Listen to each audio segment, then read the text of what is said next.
ఈరోజు greater Visakhapatnam municipal corporation సంబంధించి Swachhandhra corporation చైర్మన్గా అనేక అంశాలపైన వేస్ట్ మేనేజ్మెంట్కి సంబంధించి సాలిడ్ వేస్ట్, లిక్విడ్ వేస్ట్, అదేవిధంగా టాయిలెట్స్కి సంబంధించి శానిటేషన్, ఓవరాల్ శానిటేషన్కి సంబంధించి అనేక అంశాలపైన రివ్యూ చేయటం కోసం, అదేవిధంగా ఇక్కడ ఉన్నటువంటి ప్రాసెసింగ్ సైట్స్ ఏవైతే ఉన్నాయో ఫీల్డ్ విజిట్ చేయటం కోసం ఇక్కడికి రావటం జరిగింది.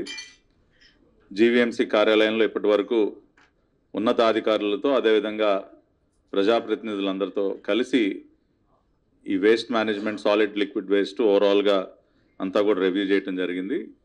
మరి ఈ రివ్యూలో నాతో పాటు టీడీపీ ఫ్లోర్ లీడర్ అయినటువంటి గౌరవనీయులు పీలా శ్రీనివాస్ గారు, జనసేన ఫ్లోర్ లీడరు బీశెట్టి వసంతలక్ష్మి గారు, అదేవిధంగా బీజేపీ ఫ్లోర్ లీడరు గంకాళ కవిత గారు, ఇంకా సీనియర్ కార్పొరేటర్సు అందరూ కూడా పాల్గొన్నారు. జీవీఎంసీ పరిధిలో ఉన్నటువంటి ఉన్నతాధికారులు, అడిషనల్ కమిషనర్స్, సిఎంఓహెచ్ గారు, ఇంజనీరింగ్ విభాగం నుంచి కూడా అందరూ కూడా పాల్గొనడం జరిగింది. ఈ రోజున మనందరికీ తెలుసు, గౌరవ రాష్ట్ర ముఖ్యమంత్రి వర్యులు నారా చంద్రబాబు నాయుడు గారు, అదేవిధంగా ఉప ముఖ్యమంత్రి పవన్ కళ్యాణ్ గారు, మరి ఏదైతే జాతీయ స్థాయిలో గౌరవ ప్రధానమంత్రి గారు ప్రారంభించినటువంటి స్వచ్ఛ భారత్ అభియాన్, ఆ కార్యక్రమాన్ని రాష్ట్రంలో మరింత ముందుకు తీసుకెళ్లటం కోసం, స్వచ్ఛత విషయంలో దేశంలోనే ఒక అగ్రగామి రాష్ట్రంగా ఆంధ్ర రాష్ట్రాన్ని నిలపటం కోసం స్వచ్ఛాంధ్ర ఉద్యమానికి గౌరవ ముఖ్యమంత్రి వర్యులు చంద్రబాబు నాయుడు గారు శ్రీకారం చుట్టడం జరిగింది. జనవరి మాసం నుంచి ప్రతి నెల 3వ శనివారాన్ని స్వచ్ఛాంధ్ర దినోత్సవంగా మనం జరుపుకుంటూ ఉన్నాం. రాష్ట్ర ముఖ్యమంత్రి గారి దగ్గర నుంచి కింద స్థాయిలో ఉండేటటువంటి ప్రజాప్రతినిధుల వరకు, ఒక గ్రామ సర్పంచ్ వరకు ప్రతి ఒక్కరూ కూడా దీనిలో పాల్గొంటూ ప్రజల్ని పెద్ద ఎత్తున భాగస్వామ్యం చేస్తూ ఈ ఉద్యమాన్ని ముందుకు తీసుకెళ్లే ప్రయత్నం చేస్తూ ఉన్నాం. అదేవిధంగా ప్రభుత్వంలో ఉన్నటువంటి అన్ని శాఖలు కూడా దీనిలో పాల్గొనే విధంగా ఇప్పటికే మరి దాదాపు 100 శాఖలు, 100 డిపార్ట్మెంట్స్ సంబంధించి నోడల్ ఆఫీసర్స్ని నియమించుకోవడం జరిగింది. ప్రతి డిపార్ట్మెంట్కి కూడా కొన్ని కీ పర్ఫార్మెన్స్ ఇండికేటర్స్, కేపీఐస్ని మనం అందించడం, టైమ్ లైన్స్ని ఫ్రేమప్ చేసుకుని కొన్ని గోల్స్ పెట్టుకుని వాటిని అచీవ్ చేసే విధంగా ముందుకు సాగుతూ ఉన్నాం. ప్రతి నెలా చేపట్టేటటువంటి ఈ స్వచ్ఛాంధ్ర కార్యక్రమానికి సంబంధించి మనం థీమ్స్ కూడా 12 నెలలకి 12 థీమ్స్ని పెట్టుకుని మనం పనిచేస్తున్నాం. ఈ నెల మరి సింగిల్ యూజ్ ప్లాస్టిక్స్ వాడకాన్ని తగ్గించుకోవటం, ప్లాస్టిక్స్ రీసైక్లింగ్ మీద మనం థీమ్ని ఏర్పాటు చేసుకుని దానిపైన ఈ నెల మొత్తం కూడా కార్యక్రమాలని రాష్ట్రంలో ఉన్నటువంటి 123 అర్బన్ లోకల్ బాడీస్, యుఎల్బీసు, అదేవిధంగా 13,000 గ్రామ పంచాయతీలు ఏవైతే ఉన్నాయో వీటన్నిటిలో కూడా మార్చి నెలలో ఈ ప్లాస్టిక్స్, సింగిల్ యూజ్ ప్లాస్టిక్స్ వాడకాన్ని తగ్గించడం, ప్లాస్టిక్ రీసైక్లింగ్ వీటి మీద పనిచేయటం ఈ నెలంతా కూడా జరుగుతూ ఉంది.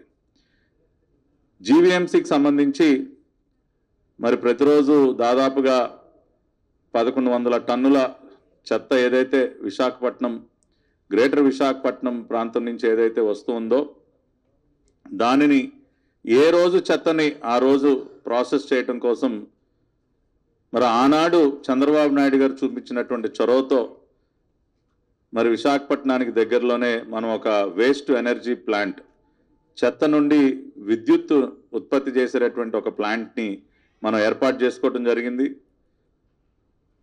15 మెగావాట్ల విద్యుత్ని, అది నిరంతరాయంగా అక్కడ విద్యుత్ ఉత్పాదన అనేది జరుగుతుంది. ప్రతిరోజు కూడా దాదాపు 1100 టన్నుల చెత్తని అక్కడ ప్రాసెస్ చేసి 15 మెగావాట్ల విద్యుత్ని కూడా ఉత్పత్తి చేస్తూ ఉన్నాం. చంద్రబాబు నాయుడు గారు ముందు చూపుతో 2014-19 మధ్య ఆయన ముఖ్యమంత్రిగా ఉన్న సమయంలో ఆయన ముందు చూపుతో ఈ ప్లాంట్ ఏర్పాటుకి శ్రీకారం చుట్టడం వల్ల ఇవాళ ఈ ప్లాంట్ అనేది జిందాల్ సంస్థ ఏదైతే నిర్మించిందో ఈ ప్లాంట్ మనకు అందుబాటులోకి వచ్చింది. చంద్రబాబు నాయుడు గారు ఒక విజనరీ లీడర్ అని మనం ఏదైతే అనుకుంటామో దానికి ఒక ప్రత్యక్ష ఉదాహరణ ఇక్కడ ఉన్నటువంటి వేస్ట్ ఎనర్జీ ప్లాంట్. అదే గనక ఇవాళ అందుబాటులో లేకపోతే విశాఖపట్నంలో మహానగరంలో గ్రేటర్ విశాఖపట్నం పరిధిలో నుంచి వచ్చేటటువంటి ఈ 1100 టన్నుల చెత్త ఏదైతే ఉందో అది మొత్తం కూడా ఎక్కడికక్కడ డంపింగ్ యార్డులకు చేరేటటువంటి పరిస్థితి. దాని నుంచి ఒక శాశ్వత పరిష్కారాన్ని ఇవాళ చంద్రబాబు నాయుడు గారు దానికి సంబంధించి అందించడం, అదేవిధంగా చెత్త మీద పన్ను వేసినటువంటి గత ప్రభుత్వం చెత్త ప్రభుత్వం అని ప్రజలందరూ కూడా దాన్ని ఈ రోజున చెత్త కుండీలో విసిరేశారు. చెత్త మీద పన్ను వేసి దాదాపు 85 లక్షల టన్నుల చెత్తని మన రాష్ట్రంలో ఎక్కడికక్కడ వదిలేసి వెళ్ళిపోవటం జరిగింది. మరి విశాఖపట్నానికి సంబంధించి కూడా పెద్ద ఎత్తున చెత్త మొత్తాన్ని కూడా డంపింగ్ యార్డ్లో వదిలేసి వెళ్ళిపోతే ఈ రోజున ఆ లెగసీ వేస్ట్ ఆ చెత్తనంతా కూడా క్లియర్ చేసేటటువంటి కార్యక్రమానికి శ్రీకారం చుట్టాం. దాదాపు 43 ఎకరాల్లో ఉన్నటువంటి ఆ డంపింగ్ యార్డ్లో ఉన్నటువంటి చెత్తను ఇప్పటికే దాదాపుగా క్లియర్ చేయటం జరిగింది. ఇంకా కేవలం 2 లక్షల చిల్లర మాత్రమే 2 లక్షల టన్నుల చిల్లర మాత్రమే ఇంకా మిగిలి ఉంది. దాన్ని కూడా మొన్నే డ్రోన్ సర్వే కూడా చేసి ఆ చెత్తను కూడా పూర్తిగా క్లియర్ చేస్తూ ఉన్నాం. ఇవాళ చంద్రబాబు నాయుడు గారి ప్రభుత్వం చేసినటువంటి కృషి వల్ల ఎన్డీఏ కూటమి ప్రభుత్వం రాష్ట్రంలో చేపడుతున్నటువంటి ఈ స్వచ్ఛతా ఉద్యమం వల్ల విశాఖపట్నం నగరానికి దగ్గరలో ఉన్నటువంటి 43 ఎకరాల్లో ఉన్నటువంటి డంపింగ్ యార్డ్ని పూర్తిగా క్లియర్ చేయటమే కాకుండా ఆ ల్యాండ్ని ఆ భూమిని మొత్తాన్ని కూడా మళ్ళీ రీక్లెయిమ్ చేసి అక్కడ ఒక గ్రీన్ బెల్ట్ మొక్కలు నాటే కార్యక్రమానికి కూడా అక్కడ శ్రీకారం చుట్టాం. ఇవాళ ఈ ప్రభుత్వానికి ఉన్నటువంటి చిత్తశుద్ధికి ప్రత్యక్ష నిదర్శనం విశాఖపట్నంలో మేము క్లియర్ చేస్తున్నటువంటి ఆ డంపింగ్ యార్డ్. ఈ ప్రభుత్వం కనుక అటువంటి చొరవ చూపించకపోయి ఉంటే ఇంకా అక్కడ కొన్ని లక్షల టన్నుల చెత్త పేరుకుపోయి ఉండేటటువంటి పరిస్థితి ఏర్పడేది. డంప్ యార్డ్ ఫ్రీ స్టేట్గా ఆంధ్ర రాష్ట్రాన్ని నిలపాలి అన్నది చంద్రబాబు నాయుడు గారి యొక్క ఆకాంక్ష. రాష్ట్రంలో ఎక్కడా కూడా డంపింగ్ యార్డ్ అనేది కనపడకూడదు. ఉన్నటువంటి డంపింగ్ యార్డ్స్ అన్నిటినీ కూడా క్లియర్ చేసి వాటిని గ్రీన్ స్పేసెస్గా, అవి పార్క్స్గా కానివ్వండి, గ్రీన్ బెల్ట్స్గా కానివ్వండి, మొక్కలు నాటి వాటన్నిటినీ కూడా గ్రీన్ స్పేసెస్గా మార్చాలన్నది కూటమి ప్రభుత్వం యొక్క లక్ష్యం. దానిలో భాగంగానే విశాఖపట్నంలో 43 ఎకరాల భూమిని చెత్తతో నిండినటువంటి భూమిని వాళ్ళ పచ్చగా మారుస్తూ ఉన్నాం. అక్కడ మొక్కలు నాటే కార్యక్రమం కూడా ప్రారంభిస్తూ ఉన్నాం. నేను కూడా కొద్దిసేపటి తర్వాత ఆ ప్రాంతానికి వెళుతూ ఉన్నాను. అంతేకాకుండా చెత్త నుండి సంపద సృష్టించేటటువంటి కార్యక్రమం ఇవాళ విశాఖపట్నం మహానగరంలో దాదాపుగా ఒక 6-7 చోట్ల RRR సెంటర్స్, ఏదైతే మనం రెడ్యూస్, రీయూజ్, రీసైకిల్ సెంటర్స్ అంటాం, రీసైక్లబుల్స్ని వేరు చేసి వాటి ద్వారా మనం సంపద సృష్టించే కార్యక్రమం ఏదైతే ఉందో ఇవాళ ప్రపంచవ్యాప్తంగా రీసైక్లింగ్ అనేది పెద్ద ఎత్తున ప్రతి దేశంలో కూడా చేపడుతూ ఉన్నారు. సర్క్యులర్ ఎకానమీ అనేది ఇవాళ ప్రతి దేశంలో కూడా ఖచ్చితంగా అమలు చేయాల్సినటువంటి ఒక విధానంగా మారిపోయింది. ఇవాళ దేశంలో గౌరవ ప్రధానమంత్రి నరేంద్ర మోడీ గారు లైఫ్ అనేటటువంటి ఒక ఇనిషియేటివ్ని ముందుకు తీసుకెళ్తున్నారు. మన రాష్ట్రంలో చంద్రబాబు నాయుడు గారు కూడా ఈ స్వచ్ఛత పైన, సస్టైనబుల్ వేస్ట్ మేనేజ్మెంట్ సొల్యూషన్స్ పైన పెద్ద ఎత్తున వారు దృష్టి పెడుతూ ఉన్నారు. కాబట్టి ఖచ్చితంగా భవిష్యత్తులో ఆంధ్ర రాష్ట్ర బడ్జెట్లో రెవెన్యూ ఫ్రమ్ వేస్ట్ అనేటటువంటి ఒక కాలం కూడా, ఒక ఎంట్రీని కూడా మనం చూస్తాం. విశాఖపట్నంలో కూడా ఇప్పుడే నేను ఇక్కడ ఉన్నటువంటి అధికారులకు చెప్పడం జరిగింది. రీసైక్లబుల్స్ని ఏ రకంగా మనం బయటకు తీసి వాటి ద్వారా విశాఖపట్నం కార్పొరేషన్కి కూడా కొంత ఆదాయాన్ని సమకూర్చుకునేటటువంటి విధానాన్ని మీరు అవలంబించాలని చెప్పి ఇప్పుడే అధికారులకి ఒక దిశానిర్దేశం చేయటం జరిగింది. వారందరూ కూడా ఎంతో ఉత్సాహంగా ఉన్నారు. ఖచ్చితంగా మరి ఈ RRR సెంటర్స్ అన్నిటిని కూడా యాక్టివేట్ చేయటం, అదేవిధంగా వెట్ వేస్ట్, తడి చెత్త నుండి కాంపోస్ట్ తయారు చేసేటటువంటి మనకి సెంటర్స్ కూడా ఉన్నాయి. వాటిని ఇంకా కూడా పెద్ద ఎత్తున స్కేలప్ చేసి యాక్టివేట్ చేసి హోమ్ కాంపోస్టింగు, మన ఇంటిలో ఉన్నటువంటి తడి చెత్తని మనమే కాంపోస్ట్గా మార్చుకున్నట్లయితే ఇంట్లో ఉన్నటువంటి మొక్కలకు కానివ్వండి, కూరగాయల పెంపకానికి కానివ్వండి, మనం దానిని వినియోగించుకోవచ్చు. ఆ రకంగా టెర్రస్ గార్డెన్స్ అనేవి ఇవాళ చాలామంది టెర్రస్ గార్డెన్ కాన్సెప్ట్ని ఎవరింట్లో వాళ్ళే మేడపైన కూరగాయ మొక్కలు పెంచేటటువంటి కార్యక్రమం, టెర్రస్ గార్డెన్స్ కూడా పెడుతూ ఉన్నారు. వాటిని ప్రమోట్ చేయాలని చెప్పి హోమ్ కాంపోస్టింగ్ని పెద్ద ఎత్తున ముందుకు తీసుకెళ్లాలని చెప్పి కూడా ఆదేశాలు ఇవ్వటం జరిగింది. అదేవిధంగా ఈ కాంపోస్ట్ని మనం పెద్ద ఎత్తున ఉత్పత్తి చేసినట్లయితే రైతులకు కూడా మనం ఉచితంగా ఇవ్వచ్చు అని చంద్రబాబు నాయుడు గారు ఒక ఆలోచన చేసి మార్కెట్ ద్వారా దీన్ని మార్కెటింగ్ చేసి ఒక బ్రాండ్ క్రియేట్ చేసి రైతన్నలని ఆదుకోవాలన్నటువంటి ఆలోచన కూడా మరి చంద్రబాబు నాయుడు గారి ఆదేశాలకు అనుగుణంగా స్వచ్ఛాంధ్ర కార్పొరేషన్ ముందుకు తీసుకెళ్తా ఉంది. ఈ రకంగా డిఫరెంట్ వేస్ట్ మేనేజ్మెంట్ సొల్యూషన్స్, అది కంప్రెస్డ్ బయోగ్యాస్ కానివ్వండి, కాంపోస్ట్ కానివ్వండి, డ్రై వేస్ట్ నుంచి రీసైక్లబుల్స్ కానివ్వండి, ఒక పక్కన వేస్ట్ ఎనర్జీ ప్లాంట్ కానివ్వండి, వీటన్నిటిని కూడా ప్యారలల్గా ముందుకు తీసుకెళ్తూనే door to door waste collection ఇవాళ విశాఖపట్నంలో మనం చూసినట్లయితే ప్రతి ఇంటి వద్ద నుంచి చెత్తని సేకరించడానికి వాహనాలు ఉన్నాయి. మరి ఆ వాహనాల ద్వారా డోర్ టు డోర్ కలెక్షన్ చేస్తున్నాం. దానిలో ఉన్నటువంటి చిన్న చిన్న గ్యాప్స్ ఇప్పుడు ఏదైతే గౌరవ కార్పొరేటర్స్ అందరూ కూడా కొన్ని అంశాలు మా దృష్టికి తీసుకొచ్చారో వాటి మీద కూడా స్వచ్ఛాంధ్ర కార్పొరేషన్ దృష్టి సారించి వాటిని పరిష్కరించేటటువంటి పనిని కూడా మేము చేపడతాం. పూర్తిగా 100% ఎక్కడ ఎటువంటి గ్యాప్స్ లేకుండా డోర్ టు డోర్ కలెక్షను, అదేవిధంగా హౌస్ హోల్డ్ లెవెల్ సెగ్రిగేషన్ కూడా ఎంకరేజ్ చేసి ఇంటి వద్దనే మనం segregation, waste segregation, dry waste, wet వేస్ట్ని సెగ్రిగేట్ చేసే పరిస్థితి కూడా మనం రావాలి భవిష్యత్తులో. దానిపైన కూడా పెద్ద ఎత్తున క్యాంపెయిన్స్ చేపట్టబోతున్నాం. అదేవిధంగా మెషినరీ రిక్వైర్మెంట్ ఏదైతే ఉందో మెకనైజేషన్ అనేది కూడా చాలా ఇంపార్టెంట్ కాంపోనెంటు. అది కాంపాక్టర్స్, స్వీపింగ్ మెషిన్స్ కానివ్వండి, డీస్లడ్జింగ్ మెషిన్స్, వీటన్నిటికి సంబంధించి కూడా ఉన్నటువంటి రిక్వైర్మెంటు. దాన్ని 15 ఫైనాన్స్ నుంచి, ఎన్క్యాప్ సిటీస్ నుంచి, స్మార్ట్ సిటీస్ ఫండ్ ఏదైతే ఉందో దాని నుంచి కానీ వాటన్నిటి నుంచి కూడా ప్రొక్యూర్ చేసుకునేటటువంటి కార్యక్రమాన్ని కూడా తీసుకువెళ్తాం. అదేవిధంగా స్వచ్ఛ సర్వేక్షణ్ ర్యాంకింగ్స్ ఏవైతే ఉన్నాయో మరి గ్రేటర్ విశాఖపట్నం ఎప్పుడు కూడా చాలా అద్భుతంగా తమ ర్యాంక్ సాధిస్తూ ఉంది.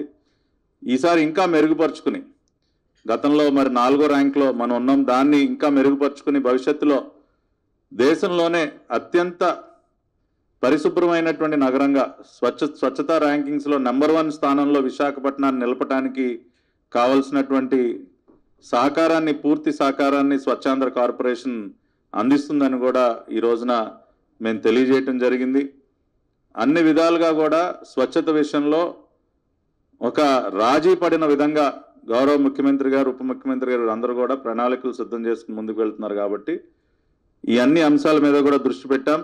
అదేవిధంగా ఎస్టీపీస్కి సంబంధించి విశాఖపట్నం ఇవాళ వేస్ట్ వాటర్ ట్రీట్మెంట్లో ఒక రోల్ మోడల్గా నిలిచింది.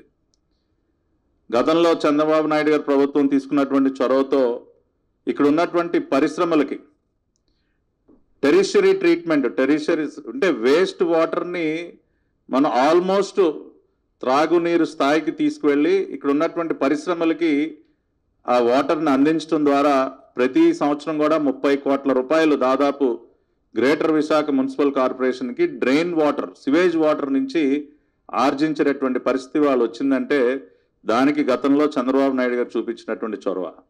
అంటే ఒక్కసారి మీరు ఆలోచిస్తే విశాఖపట్నం పైన చంద్రబాబు నాయుడు గారికి ఎంత మక్కువ ఈ ప్రాజెక్టులను బట్టి అర్థమవుతుంది. ఒక పక్కన ఒక అద్భుతమైన వేస్ట్ ఎనర్జీ ప్లాంటు, రెండో పక్కన మన మురుగునీటిని శుద్ధి చేయడం ద్వారా ఈ రోజున దాదాపు ప్రతి సంవత్సరం 30 కోట్ల రూపాయలు ఆర్జించే విధంగా ఆ రోజున ఆయన వేసినటువంటి ఆ ముందడుగు. ఎస్టీపీస్, టెరిషరీ ట్రీట్మెంట్ చేసే ప్లాంట్స్ అవన్నీ కూడా ఇవాళ మన కళ్ళ ముందు కనపడతా ఉన్నాయంటే it is because of our visionary leader Nara Chandrababu Naidu గారు. దానిని బట్టే ఇవాళ గతంలో ఉన్నటువంటి ముఖ్యమంత్రి ఎంతసేపు నేను విశాఖను ఏదో చేస్తాను, అది ఉద్ధరిస్తాను, ఇది ఉద్ధరిస్తానని రాజధాని పేరుతో మోసం చేసి, దగా చేసి, చెత్త మీద పన్నేసి ప్రజలను అడ్డు వీరిస్తే నిజంగా ఉత్తరాంధ్ర ప్రాంతానికి చంద్రబాబు నాయుడు గారు ఏ రకమైనటువంటి ఆ ప్రాంత అభివృద్ధికి ఏ రకమైనటువంటి చొరవ చూపించారు. ఇంకా అనేక విషయాలు నేను మాట్లాడచ్చు, కానీ ఇవాళ నా సబ్జెక్ట్ వరకు నేను పరిమితం అయితేనే మీకు ఇవాళ 2 ప్రత్యక్ష ఉదాహరణలు కనపడతా ఉన్నాయి. ఇటువంటి ముందు చూపు జగన్ రెడ్డికి ఉందా గతంలో? ఈ రకంగా ఈ ప్రాంత అభివృద్ధికి వేయాల్సినటువంటి అడుగులు ఏమైనా గత పాలకుడు వేశాడంటే వేయలా. చేసింది ఏంటంటే 500 కోట్ల రూపాయలు తగలేసి రిషికొండకి గుండు కొట్టించి తన విలాసాల కోసం ఒక ప్యాలెస్ మాత్రం కట్టుకున్నాడు. కానీ చంద్రబాబు నాయుడు గారు ఏం చేశారు? ఈ ప్రాంతానికి సంబంధించి ఫుల్ ప్రూఫ్ వేస్ట్ మేనేజ్మెంట్ సొల్యూషన్ని చంద్రబాబు నాయుడు గారు కొన్ని కోట్ల రూపాయలు ఖర్చు పెట్టి గతంలో అందించారు. ఇంకా కూడా ఇవాళ మేము స్వచ్ఛాంధ్ర కార్పొరేషన్ ద్వారా కానీ కేంద్ర ప్రభుత్వ నిధుల సహకారంతో కానీ ఇవాళ ఇంకా మరింతగా అభివృద్ధి ఏ రకంగా చేద్దామని మేము ఆలోచిస్తూ ఉన్నాం. చంద్రబాబు నాయుడు గారికి కానీ పవన్ కళ్యాణ్ గారికి కానీ ఏ ఊర్లో ఎక్కడ ప్యాలెస్ కట్టుకుందాం, ఎన్ని లక్షలు పెట్టి బాతు డబ్బు కొనుక్కుందాం, ఎన్ని లక్షలతో కమోడ్ పెట్టుకుందాం, మసాజ్ టేబుల్ పెట్టుకుందాం, ఈ ఆలోచనలు ఎప్పుడు రావు. ఉన్నటువంటి ప్రతి ఒక్క రూపాయి ప్రజాక్షేమం కోసం ఎలా వినియోగించాలి, ప్రజలపైన భారం మోపకుండా ఏ విధంగా పరిపాలన చేయాలనేదే మా ప్రభుత్వం యొక్క ఆలోచన. గత 8-9 నెలల కాలంలోనే మీరు చూశారు విశాఖపట్నానికి కొత్తగా ఎంత పెట్టుబడి తీసుకొచ్చామో. మళ్ళీ జీవితంలో మేము విశాఖలో అడుగు పెట్టము అని చెప్పినటువంటి లులు పరిశ్రమ ఇవాళ మళ్ళీ వెనక్కి వచ్చింది. వాళ్ళు ఇవాళ దే హావ్ కమ్ బ్యాక్. ఇంకా అనేక పరిశ్రమలు, సాఫ్ట్వేర్ కంపెనీలు, మిలీనియం టవర్స్ మొత్తం ఖాళీ చేయించారు. కానీ ఇవాళ చోటు దొరకనటువంటి పరిస్థితికి మళ్ళీ ఇవాళ విశాఖపట్నం వస్తూ ఉంది. ఇక్కడ ఉన్నటువంటి బిడ్డలకి ఉద్యోగ అవకాశాలు ఇక్కడే దొరికేటటువంటి పరిస్థితికి ఇవాళ నారా లోకేష్ గారు కూడా మొన్న వరల్డ్ ఎకనామిక్ ఫోరం దావోస్లో వారు చూపించినటువంటి చొరవ, ఎన్ని కోట్ల రూపాయల పెట్టుబడులు వాళ్ళ ఉత్తరాంధ్ర ప్రాంతానికి వస్తూ ఉన్నాయో మనం ప్రత్యక్షంగా చూస్తూ ఉన్నాం. అదేవిధంగా విశాఖపట్నం స్టీల్ ప్లాంట్ ఇవాళ నేను ఛాలెంజ్ చేస్తా ఉన్నా. జగన్మోహన్ రెడ్డి ఆ రోజు నువ్వేదో మాట్లాడావు, విశాఖపట్నం స్టీల్ ప్లాంట్ని కాపాడండి అయ్యా అంటే ఏముందండి దానికి ఉన్న ఒక 5,000 ఎకరాలు భూమి అమ్మేస్తే పోలా అన్నాడు ఆ రోజున. కానీ ఇవాళ అదే స్టీల్ ప్లాంట్కి 12,000 కోట్ల రూపాయలు పెట్టుబడి ఆర్థిక సహాయాన్ని తీసుకొచ్చి ఇవాళ విశాఖ స్టీల్ ప్లాంట్ని నిలబెట్టినటువంటి ఘనత ఈ కూటమి ప్రభుత్వానికి.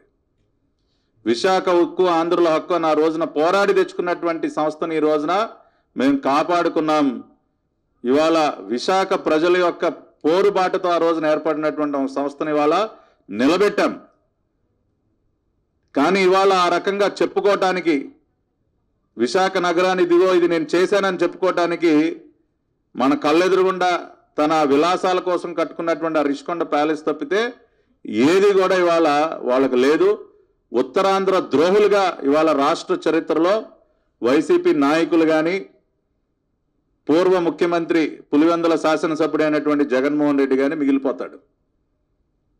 ఇవాళ ఇక్కడే ఉన్న కోడిగుడ్డు మంత్రి, ఆ కోడిగుడ్డు మంత్రిని అడుగుతా ఉన్నా, ఇవాళ నేను ధైర్యంగా విశాఖ నగరానికి వచ్చి స్వచ్ఛాంధ్ర చైర్మన్ హోదాలో ధైర్యంగా ఇదిగో ఇది మేము చేశాం, ఇది చేయబోతా ఉన్నాం, ఈ రకంగా ఇంకా అభివృద్ధి చేస్తామని చెప్తా ఉన్నాం మేము. కానీ నగరంలో ఉండి నోరు బారేసుకునేటటువంటి ఈ కోడిగుడ్డు మంత్రి ఇదిగో మేము గతంలో ఇది చేశాం అని చెప్పుకోవటానికి ఒక్క అంశమైనా ఉందా అని నేను ఛాలెంజ్ చేస్తా ఉన్నా. ఊరికినే ఏదో మీడియా వాళ్ళు ఏదో మైకులు పెట్టారు కదా అని చెప్పి ఏది పడితే అది వాగటం కాదు కదా. ప్రజల కోసం ఏం చేశాం, ఈ ప్రాంత అభివృద్ధికి ఏం చేశాం, ఇక్కడ ఉన్నటువంటి ప్రజల కష్టాలను ఏ విధంగా తీర్చాం, అవి కదా. ఎంతసేపు మీరు చేసిందే అంటే ఎక్కడ స్థలం కనపడితే అక్కడ కబ్జా. మొన్ననే ఒక వ్యక్తి రాజకీయ సన్యాసం తీసుకున్నాడు. గతంలో ఈ ప్రాంతానికి నేనే ముఖ్యమంత్రి, ఉత్తరాంధ్ర ముఖ్యమంత్రి అంటే ఆయనకు ఆయనే ప్రకటించేసుకుని సొంత కుమార్తె పేరుతో 1,00,000 గజాలు